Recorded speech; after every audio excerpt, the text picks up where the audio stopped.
Hi everybody, Adam here. So today I wanted to talk to you about a topic that I have been thinking a lot about recently, which is why does the fitness industry lie to you for money?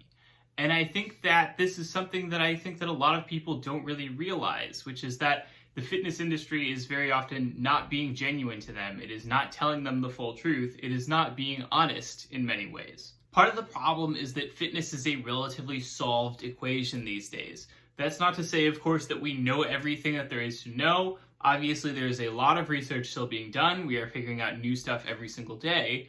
But the reality is that when it comes to training for, say, a particular sport, in most cases, we are talking about relatively settled methods that have been around for a very long time. And all that you really need to do is go along with the relatively simple methods that have already been figured out for training for that sport. Really, the only new thing that has happened in fitness very recently is CrossFit, and even then, that's only because CrossFit took a lot of existing elements from existing sports and combined them in a new and different way that people weren't used to. All the same, it still relies on a lot of the same principles for organizing a good training program and so on. At the end of the day, if the question is, how do I get in shape? That is a relatively simple question to answer, but because it's so simple, that's not easy to monetize. It's not fun, it's not cool, it's not exciting to tell people for the 100th time that what you need to be doing is you need to be doing a mix of cardio and weight training, you need to be eating more veggies, you need to be eating more protein, and you need to be watching your overall calories. That's really all there is to it. And when it gets more complicated, like when you're talking, okay, a more specific sport, and you need to actually train in a very specific way for that sport, then yes, it can get a bit more complicated in that sense. But at the end of the day, it's still just, hey, you provoke a stimulus, you get a response, your body adapts a little bit, you now provoke a greater stimulus by training a little bit harder, and then you continue doing that over time, and as a result, your body continues to adapt and you continue to get better. That's kind of, at the end of the day, really all that there is to it. All of your results are going to come from primarily just a handful of major factors. So to give you an idea of how our bodies adapt to exercise, the way that it starts out is that you provoke some kind of stimulus. That is your training session. That training session tells your body, hey, you've got this amount of stimulus. You need to react to this stimulus in order to get better. So your body takes that stimulus, it says, okay, that's kind of the level of training that we need to be prepared for, and it will adapt and it will improve to be better prepared for that stimulus in the future. So there are a handful of major factors that determine if your training is the right kind of training. So the first, of course, is your training specific? Are you training the actual kind of thing that you want to improve? If, for example, you want to be improving your strength in the bench press, but you spend all of your time doing squatting or deadlifting or running or whatever other thing, then obviously the reality is that your bench press is not going to be improving as much as it should be simply because you are using the wrong kind of training. The next question, of course, is your training sufficiently challenging? Are you actually pushing yourself to your limits a little bit with every single training session in a sustainable way that will cause your body to continue adapting over time? And then the third one is simply, hey, are you actually improving your training stimulus over time? Are you actually increasing the amount of work that you're doing so that stimulus will continue to grow so that your body will continue to adapt in response to that stimulus? Now, once you've gotten that training stimulus in, there are a lot of factors that can basically up-modulate or down-modulate the results that you get. What will happen is that you will then, after that training session, go to sleep, rest, spend a couple days recovering, especially after a hard session, you might get a bit sore. And then what will happen is that your body will adapt. And that level of adaptation, how strongly your body adapts to that stimulus, will depend very strongly on all of these other factors. This includes things like genetic predisposition, whether or not you're on performance-enhancing drugs. Are you getting a sufficient amount of protein in your diet to support the amount of muscle mass that you are looking to build? Are you getting enough sleep? Are you managing your stress? There are a few cases in which supplements help a bit. Then there's also major factors like age. As you get older, your body gets a little bit more resistant, and so as a result, it gets a little bit harder to build further strength and muscle mass. And then, of course, there are things like sex and hormone balances, all of which will, again, up-modulate or down-modulate the results that you get from any given workout, and as a result, you will get more or less results than the next person for doing the same amount of work. Then over a long period of time, there are other variables that will come into play, like your dedication, your consistency, your frequency of training. That a lot boils down to how much do you actually like training? How much are you actually feeling like it is a naturally good fit for you, as opposed to just something that you do because you feel like you have to in order to stay in shape? There are things like the fact that every person's body is different. Some people will have different limb length percentages, and as a result, some people will just naturally be a little bit better at certain activities than others, relative to, basically other people who are roughly the same as them. Then, of course, there's the fact of diminishing returns. Diminishing returns is basically the principle that over time we have to put more and more effort in to get fewer and fewer results, simply because there are diminishing returns on the amount of adaptation that you can get per unit of stimulus. And that becomes a problem because that means that at the end of the day, there is going to be a certain natural limit at which you just don't want to train anymore. There is going to be a certain natural limit for literally anybody in the world, even professional athletes, where, it might require that you train 3, 4, 5 hours a day to continue adapting the way that you would like to, but of course you just don't have that level of energy, of time to spare in your day, and so as a result, you find a certain natural limit to your ability or your willpower to continue pushing it.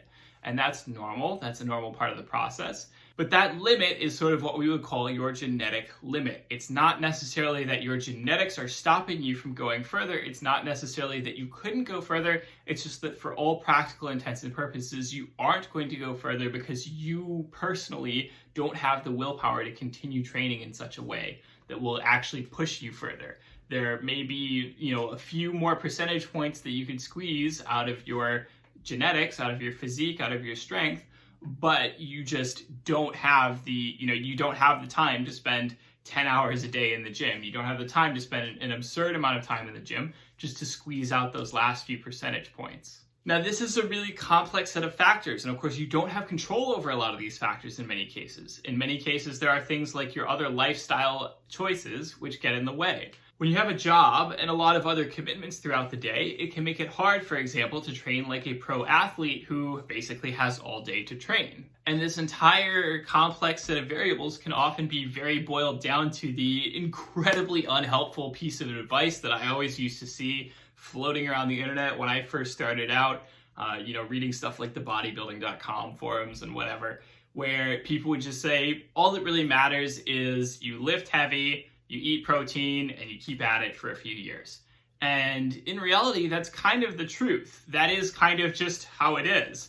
You just put in the effort, you do kind of the baseline things that are important, and over time, you will either see that your genetics carry you out to the point where you get strong enough, you get big enough that, okay, you decide that you want to keep doing this on a more consistent or more sort of serious level, potentially even a competitive level, or you try it out for a few years and you find that maybe you just have crummy genetics and it's not really for you, but you still get some pretty good health benefits out of it, so you continue going, or you find kind of a nice level that's just the maintenance level for you. That's just kind of the way that it goes naturally for most people. And the problem is that we tend to think that fitness is a meritocracy when it really isn't. We tend to feel like we've been given this message that basically anyone can succeed, anyone can get super jacked, anyone can become the next Arnold Schwarzenegger, because it's all about effort and wanting it hard enough, which is not true in the slightest. Because at a certain point, the reality, the answer to the question of, hey, how can I continue getting bigger and stronger, is simply, you look at their training program, they've got a perfectly fine training program. You look at their diet, they've got a perfectly fine diet. They're sleeping well, they've got basically all of their major bases covered. And the answer to that question is no longer, hey, there's something that you can do personally to continue getting better results. The answer is, well, you should only hope that you had picked better parents, which is to say that you should have just wished that, your genetics had just turned out differently. That's a really dismissive answer, and it's not a very helpful one at all. But the reality, again, is that simply at the end of the day, there are some factors that are beyond your control, and those may be the factors that are preventing you from becoming, again, the next, Mr. Olympia, the next powerlifting, record holder, and things like that. At the same time, this isn't really what people tell you when you ask them for help. This isn't really what, people are going to tell you in the fitness industry if you come to them and you say, hey, I have X, Y, and Z problems.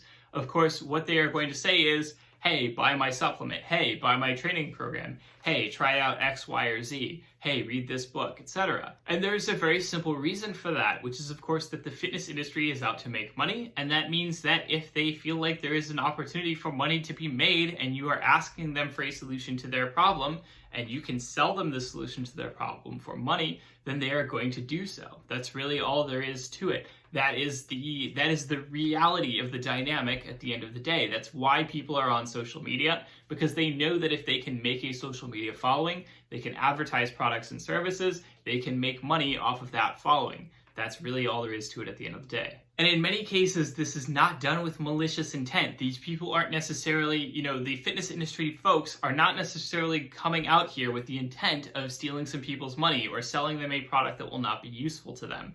And in many cases, the people who are buying the product that isn't useful to them aren't even aware that they've been had in many cases as well. And that's in part because in many cases, these methods actually do work for the people who are recommending them. So if you see, say, for example, a really jacked guy on Instagram, and you ask him, okay, what was the key to your success? He's going to say, okay, I followed this program, I ate this diet, I ate these supplements, and I got jacked. And that's awesome. He succeeded. Great. The problem is that he may not have succeeded because of that training program. He may not have succeeded because of that diet. He may not have succeeded because of those supplements. He may have succeeded because of his genetics. He may have succeeded because he was willing to take drugs. He may have succeeded for other reasons that are basically out of his control and that he can't sell and package in a program or a product. So while he thinks that it was those things that made him successful, the reality is that you could then say, for example, put 100 people through that program, 100 people through that diet, 100 people through that supplement regimen, and it turns out that only a few of them actually ever turn out exactly like that super jacked guy from Instagram. And that's the problem. You can't really sell genetics because that's not something that you can package.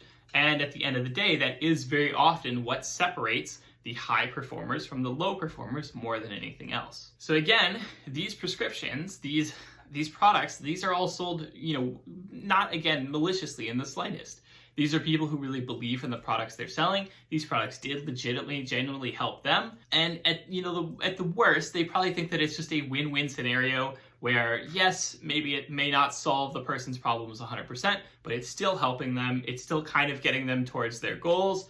And so it's kind of a win-win for everyone because you're making money and you're still helping the other person to a certain extent, even if you're not really solving their problem to the full extent. So at the end of the day, I simply always recommend being cautious, being careful, and recognizing when you are the sucker. Which is to say that there is a huge difference between folks who are simply trying to educate you or who are trying to put out good information out there into the world, and people who are showing off, trying to build a social media following, simply trying to sell a program, sell a product, and make some money off of the whole situation. And very often, there are going to be people who are going to make efforts to mystify or confuse you. They're going to bring up sort of fancy concepts that you've never heard of. They're going to invent new ways to describe things. That's not helpful to you at the end of the day, because all it does is it creates in you that sense that, okay, you're confused, so therefore someone else must know something that you don't, and therefore you must need to buy a product from them in order to solve the confusion that you have. The fitness industry is definitely an industry that is rife with scammers, is rife with people who really don't care too much and are just willing to make a quick buck by lying to people, inventing kind of fancy new diet or training programs in order to seem cool, and going from there. So at the end of the day, I would simply, again, I would recommend that you be incredibly cautious when spending money in the fitness industry. Don't take into account too much what you see on your social media feeds because it's very often manipulated, it's very often misleading, and it is very often not intended to actually help people so much as it is intended to help them seem cool, build an audience, and ultimately later monetize that audience so that they can have a business, so that they can have a career, etc. So I hope that has been helpful to everybody. As always, if you like the video, don't hesitate to comment, subscribe, hit that notification bell. Tell me what you want to see in future videos. Comment below. Yeah, I think that's it. All right, I will see you all next week. Have a good one. Bye.